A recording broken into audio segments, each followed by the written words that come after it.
కర్నూలు జిల్లా ఆలూరు నియోజకవర్గంలో విషజ్వరాలు ప్రబలాయి. అస్పరి మండలం కల్పరి గ్రామంలో గత 3 రోజుల నుంచి విషజ్వరాలతో బాధపడుతున్నారు. జ్వరపాడితులను ఆలూరు ఎమ్మెల్యే బూసినె విరూపాక్షి పరామర్శించారు. కూటమి ప్రభుత్వం ప్రజారోగ్యాన్ని పట్టించుకోవడం లేదని ఎమ్మెల్యే విరూపాక్షి ఆగ్రహం వ్యక్తం చేశారు. విరూపాక్షి తాగునీటి సమస్య తీవ్రంగా ఉందని కలెక్టర్ దృష్టికి తీసుకెళ్లినా పరిష్కరించలేదని విచారం వ్యక్తం చేశారు.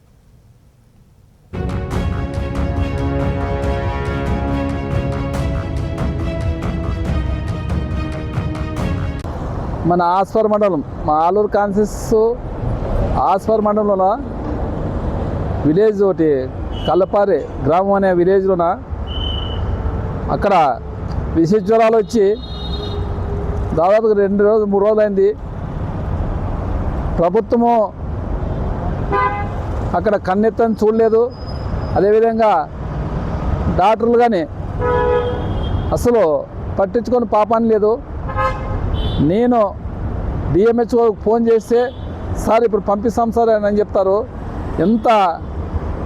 ప్రభుత్వం ఎంత అన్యాయమైన పరిపాలన చేస్తున్నారంటే, ఇంతకుముందు మా జగనన్న ప్రభుత్వంలో వారానికి ఒకసారి విలేజ్ క్లినిక్ అని ప్రతి విలేజ్కి డాక్టర్లను పంపించేవారు. వీళ్ళు ఈ కూటమి ప్రభుత్వం వచ్చినాక అసలు ఆరోగ్యశ్రీని ఎత్తేసినారు. అసలు ఆరోగ్యశ్రీకి అసలు లేదు. ప్రజలకు వైద్యము విద్య అనేది లేకుండా ఈరోజు ఇంత దుర్మార్గమైన పరిపాలన చేస్తున్నారు.